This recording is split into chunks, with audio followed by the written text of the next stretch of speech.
2. Flu અથવા influenza. રોગીના શ્વાસોચ્છ્વાસ કે છીંકને લીધે તેના મળમૂત્ર, ગળફા દ્વારા આ રોગના સૂક્ષ્મ વિષાણુઓ નિરોગી વ્યક્તિના શરીરમાં પ્રવેશ કરે છે અને આ રીતે રોગ પ્રસરે છે. ફ્લૂના લક્ષણો. આ રોગમાં અચાનક તાવ, ઠંડી, બેચેની, છાતીમાં દુખાવો, માથામાં દુખાવો, નાક બંધ થવું, થાકનો અનુભવ, શારીરિક ધ્રુજારી, શરીરમાં કળતર, ક્યારેક પરસેવો વળે, શારીરિક માનસિક થાક લાગે. ફ્લૂની સારવાર અને અટકાવ. સંપૂર્ણ આરામ કરવો, ઠંડી, ભેજવાળી હવા ન લાગે તેનું ધ્યાન રાખવું, ગરમ પાણીમાં મીઠું નાખી કોગળા કરવા, દર્દીને ગરમ, હલકો, પ્રવાહી અને પૌષ્ટિક ખોરાક આપવો. બ્રોન્કાઇટિસ કે ન્યુમોનિયાના લક્ષણોમાં ડાક્ટરની સલાહ લેવી, દર્દીના કપડાં અને વસ્તુઓ જંતુનાશક દવાના ઉપયોગથી સાફ કરવા. ઇન્ફ્લુએન્ઝાના રોગચાળામાં શાળાના બાળકોને ભીડવાળા સ્થળોથી દૂર રાખવા, બજારો ખુલ્લી વસ્તુઓ ન આરોગે, છીંકતી વખતે, ઉધરસ ખાતી વખતે રૂમાલનો યોગ્ય ઉપયોગ કરે તે માટે પ્રયત્નો કરવા. 3. ન્યુમોનિયા. ન્યુમોનિયા એક પ્રકારના બેક્ટેરિયાથી તેમજ કેટલાક વાયરસથી થતો જીવલેણ રોગ છે. સામાન્ય રીતે 6 વર્ષથી નીચેના ઉંમરના બાળકોમાં આ રોગનું પ્રમાણ વધુ જોવા મળે છે. ન્યુમોનિયાના લક્ષણો. શરૂઆતમાં શરીરમાં ધ્રુજારી આવે છે, માથું દુખે અને તાવ આવે, શ્વાસનળીમાં સોજો આવવાને કારણે શ્વાસ લેવામાં તકલીફ પડે અને છાતીમાં ખૂબ જ દુખાવો થાય છે. દર્દીને સૂકી અને સખત ઉધરસ આવે છે તેમજ પીળાશ પડતા રંગના ગળફા પડે છે. બાળકોમાં ઘણી વખત વધારે તાવની સાથે તાણ પણ આવે છે. ન્યુમોનિયાની સારવાર અને અટકાવ. આવા લક્ષણો જણાતા તરત જ ડૉક્ટરની સલાહ લઈ તે મુજબ ઉપચાર કરવો. ખાસ કરીને બાળકોને હોસ્પિટલમાં દાખલ કરી યોગ્ય સારવાર આપવી. 4. ફેફસાનો ક્ષય.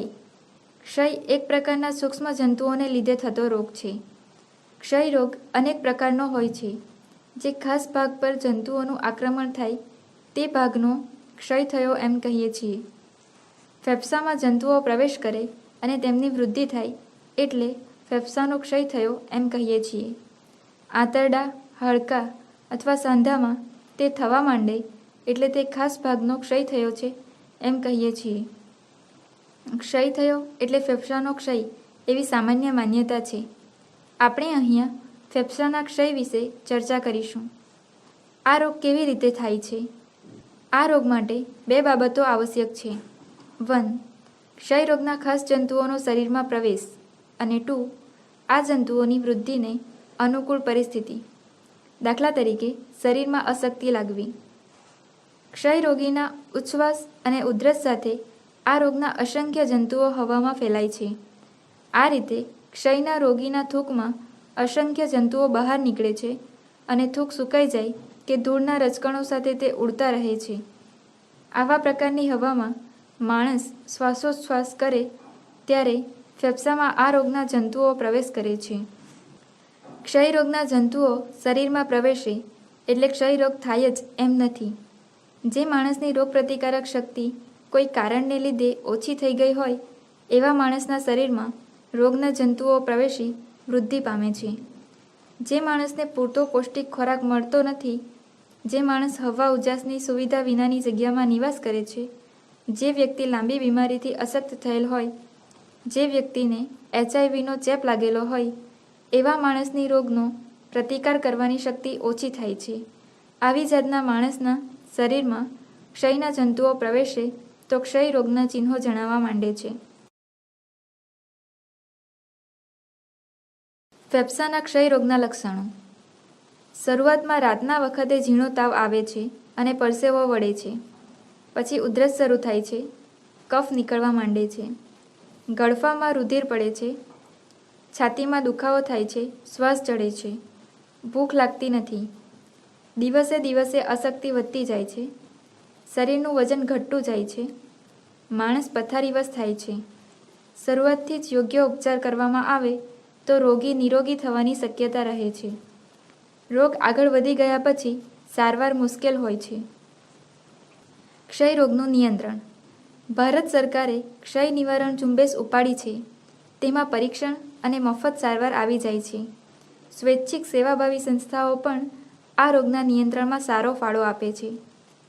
ગળફાનું પરીક્ષણ તથા છાતીનો એક્સરે આ 2 વિગતોથી ક્ષયરોગનું નિદાન કરી શકાય છે અને સમયસર સારવાર આપવાથી રોગ પર નિયંત્રણ મેળવી શકાય છે. રોગ બિલકુલ મટી જાય ત્યાં સુધી લાંબો સમય યોગ્ય દવાઓથી સારવાર આપીએ તો નિયંત્રણ થઈ શકે છે. ક્ષયરોગની સારવાર અને અટકાવ. ક્ષય રોગીના થૂંકમાં રોગના અસંખ્ય જંતુઓ હોવાથી રોગીએ રસ્તા પર ગમે ત્યાં થૂંકવું જોઈએ નહીં. જંતુનાશક દવાવાળા પાત્રમાં થૂંકવું, પછી તેને બરાબર બંધ કરવું અને અગ્નિમાં તેનો નાશ કરવો. ઉધરસ વખતે રોગીએ જંતુનાશક દવા છાંટેલો રૂમાલ મોઢા આગળ પકડી રાખવો. ક્ષયના દર્દીને અલાયદા ખંડમાં રાખવો. તેની સેવા કરનાર વ્યક્તિ સિવાયના બીજાએ તેનાથી બને તેટલા દૂર રહેવું. એને માટે કપડાં, વાસણો વગેરે વસ્તુઓ અલાયદી રાખવી. દર્દીનો ખંડ અને તેના સાધનો જંતુમુક્ત બનાવવા. દર્દીના ખંડમાં સૂર્યપ્રકાશ અને ખુલ્લી હવા પૂરતા પ્રમાણમાં આવે એવી વ્યવસ્થા કરવી. જમીન પરની ધૂળ હવામાં ભળી જઈ શ્વાસોશ્વાસ સાથે આપણા ફેફસામાં ના જાય તેની કાળજી રાખવી. ક્ષયરોગના જંતુઓ બંધિયાર અને અંધારી જગામાં લાંબા વખત સુધી જીવે છે. સૂર્યપ્રકાશ અને ખુલ્લી હવામાં તે મરી જાય છે. તેથી ઘર બરાબર સ્વચ્છ રાખવું. ઘરમાં હવા ઉજાસની સુવિધા રાખવી. રોગના જંતુઓ શરીરમાં પ્રવેશે અને રુધિરમાં સામનો કરવાની શક્તિનો અભાવ એ 2 આ રોગ થવા માટે જવાબદાર કારણો છે. શરીરની રોગપ્રતિકારક શક્તિ સારી રાખવા માટે માણસે પૂરતો પૌષ્ટિક ખોરાક આરોગવો જોઈએ. યોગ્ય વ્યાયામ, યોગ, યોગાસનો અને આરામની પણ જરૂર રહે છે. રોગીને સૂકી હવા, પુષ્કળ સૂર્યપ્રકાશ, પૌષ્ટિક ખોરાક અને આરામ જરૂરી છે. ટ્યુબરક્યુલિન કસોટી વડે રોગના પરીક્ષણ પછી જરૂર જણાયે BCGની રસી મુકાવવી. હાલ ઘણી અસરકારક દવાઓ ઉપલબ્ધ છે તે ડૉક્ટરની સલાહ મુજબ પૂરા સમય સુધી લેવી જોઈએ. સારવારની અનિયમિતતાથી દર્દીને તો નુકસાન થાય જ છે, પણ સાથે સાથે સમાજને પણ ખૂબ જ નુકસાન થાય છે. અપૂર્ણ સારવારને લીધે ક્ષયના જંતુઓ દવાઓથી ટેવાઈ જાય છે અને તેની અસર થતી નથી અને એ જ જંતુમાંથી બીજાને ચેપ લાગે તો તેને પણ દવાઓ અસર કરતી નથી. ખોરાક અને પાણી મારફત ફેલાતા રોગો. 1. કમળો. તે યકૃત અથવા કલેજામાં વિષાણુના ચેપથી થતો રોગ છે. રોગનો અધિશયનકાળ 15 થી 50 દિવસ છે. શરીરના બિલીરુબિનનું પ્રમાણ વધી જવાથી ત્વચા અને આંખો પીળી દેખાય તે પરિસ્થિતિને કમળો કહે છે. દર્દીના ઝાડા, ઉલટી, મૂત્ર, રુધિર દ્વારા થતા આ રોગના વિષાણુઓ બહાર નીકળે છે અને બીજાને ચેપ લાગે છે. તેમાં યકૃત પર સોજો આવે છે. કમળાના લક્ષણો: તાવ, પીળો પેશાબ, અરુચિ, ઉલટી તથા કળતર થાય છે. તાવ સાથે પીળી પેશાબ હોય તો તુરંત લેબોરેટરી ટેસ્ટ કે કમળો છે કે નહીં તે જાણી લેવું જોઈએ. કોઈપણ તાવમાં દવા આપતા પહેલાં કમળો નથી એમ જાણી લેવું અનિવાર્ય છે. લેબોરેટરી તપાસમાં લોહીમાં બિલીરુબિનનું પ્રમાણ વધી જાય છે. હિમોગ્લોબિનનું પ્રમાણ ઘટી જાય છે. પેશાબમાં પિત્ત ક્ષારોની હાજરી માલુમ પડે છે.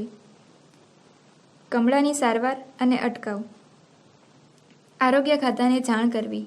જરૂર પડે દર્દીને હોસ્પિટલમાં દાખલ કરી ડાક્ટરની સલાહ મુજબ સારવાર કરવી. દર્દીના સંપર્કથી દૂર રહેવું. મળમૂત્રમાં જંતુનાશક દવા નાખી તેનો નાશ કરવો. પાણી, દૂધ ઉકાળીને પીવા. બજારો કે વાસી ઉગાડો ખોરાક લેવો નહીં. યકૃતની કાર્યક્ષમતા વધારવા શક્ય તેટલો વધુ કાર્બોદિત પદાર્થ અથવા ગ્લુકોઝ લેવો. કેટલાક સમય માટે ઘી તેલવાળો ખોરાક ન લેવાની તબીબી સલાહ હોય છે. ઇન્જેક્શન લેતા પહેલાં સિરિંજ અને સોય વ્યવસ્થિત સ્ટરીલાઇઝ એટલે કે જંતુરહિત કરવા અથવા ડિસ્પોઝેબલ સિરિંજ સોય વાપરવા. રક્તદાન કરતી વખતે કે લેતી વખતે બી ટાઈપ કમળાની યોગ્ય તપાસ કરાવવી. લગ્નેતર જાતીય સંબંધ હિતાવહ નથી. 2. કોલેરા.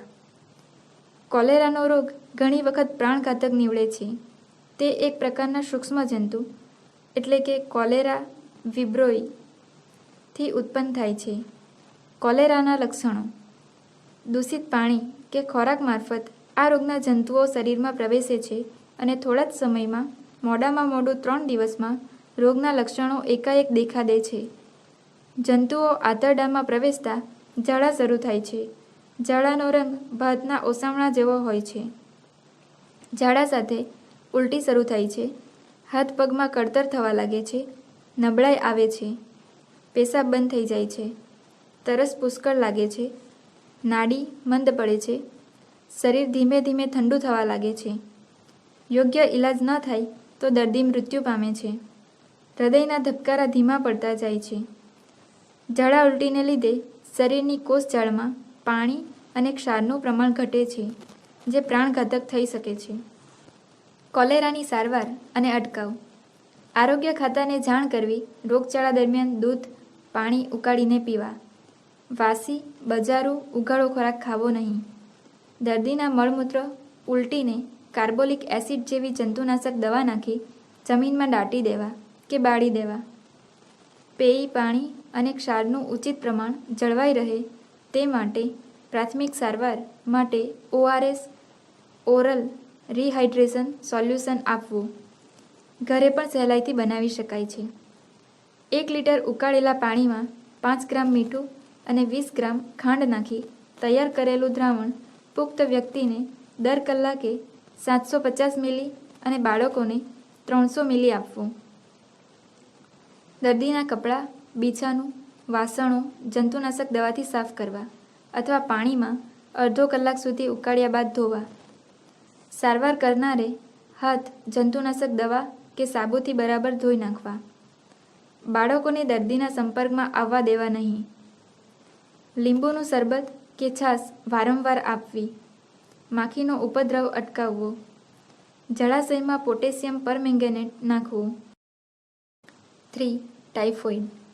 વિષમ જ્વર કે મુદતીયો તાવ વિશિષ્ટ પ્રકારના સૂક્ષ્મજંતુ શરીરમાં દાખલ થવાથી થાય છે. તાવની મુદત 7, 15 કે 21 દિવસની હોવાની એક માન્યતાને કારણે તેને મુદતીયો તાવ કહે છે. મનુષ્યના આંતરડા પર બેક્ટેરિયા એટલે કે ટાઇફોઇડ બેસિલસનો હુમલો આ રોગ માટે કારણભૂત છે. પાણી, ખોરાક અને માખી દ્વારા આ રોગ ફેલાય છે. ટાઇફોઇડના લક્ષણો: આંતરડામાં સોજો આવે છે, ચાંદા પડે છે, પેટમાં દુખે છે, માથું દુખે, તાવ આવે, શારીરિક નબળાઈ આવે, ભૂખ ઓછી લાગે, કબજિયાત કે ઝાડા થઈ જાય. દર્દીના આંતરડામાં પડેલ ચાંદામાંથી પેટમાં રુધિર છૂટું પડે છે અને જો સમયસર સારવાર ન મળે તો દર્દી મૃત્યુ પામે છે. વધુ તાવને લીધે ક્યારેક મગજમાં સોજો આવે અને સન્નિપાત થાય છે. ટાઇફોઇડની સારવાર અને અટકાવ: દર્દીને સંપૂર્ણ આરામ આપવો. પ્રવાહી ખોરાક આપવો. દૂધ, પાણી ઉકાળીને પીવા. તાવ વધે ત્યારે દર્દીના શરીર પર સાદા પાણીના પોતા મૂકવા. દર્દીના મળમૂત્ર, ઉલટી જંતુનાશક દવા નાખી બાળી દેવા, દાટી દેવા.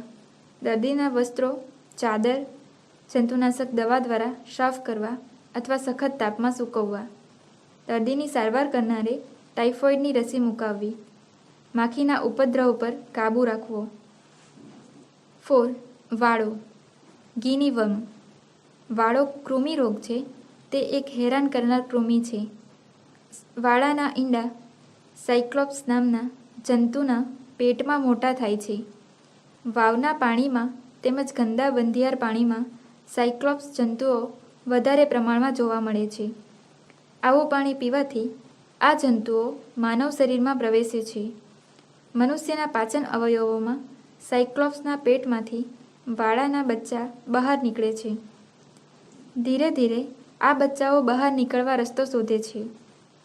મનુષ્યના પગ તરફ પહોંચી જાય છે.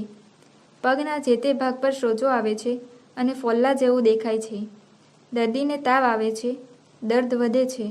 થોડા દિવસ પછી ફોલ્લા ફાટે છે, જેમાંથી દોરી જેવો પાતળો અને લાંબો કીડો બહાર નીકળે છે. તેને આપણે વાળો કહીએ છીએ. વાળોની સારવાર: ડૉક્ટરની સલાહ મુજબ વાળાને સાચવીને સળી પર વીંટાળીને ધીરે ધીરે બહાર કાઢવો. તેમ કરતાં કીડો તૂટી જાય તો પગ પર અન્ય સ્થાને ફોલ્લો પડી તેમાંથી તે પુનઃ બહાર નીકળે છે. વાળાનો અટકાવ. પાણી ઉકાળીને પીવું. વાવ કૂવાના પાણીમાં જંતુનાશક દવાઓ નાખી તેમાંથી સાયક્લોપ્સનો નાશ કરવો. ક્લોરીન દ્વારા પાણીને શુદ્ધ કરી આ જંતુઓનો નાશ કરવો.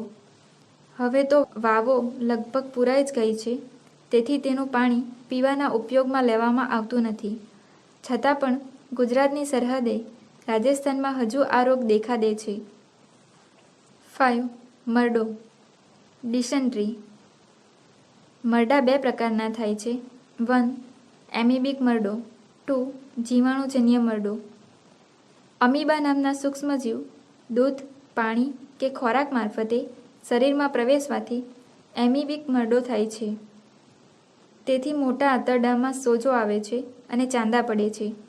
ખાસ પ્રકારના સૂક્ષ્મ જંતુઓથી બેસિલરી મરડો થાય છે. આ મરડામાં લોહી મિશ્રિત પાણી જેવા ઝાડા પુષ્કળ થાય છે.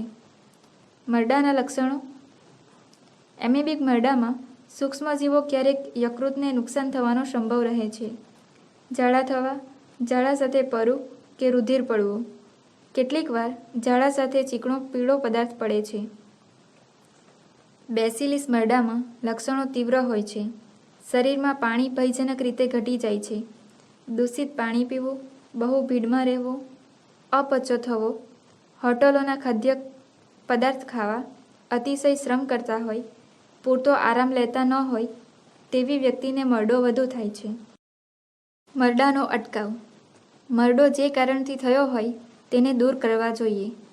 ઉઘાડા દૂષિત પાણી, ખોરાક ન લેવા, પૂરતો આરામ કરવો, ઉજાગરા ન કરવાથી આ રોગમાં રાહત થાય છે.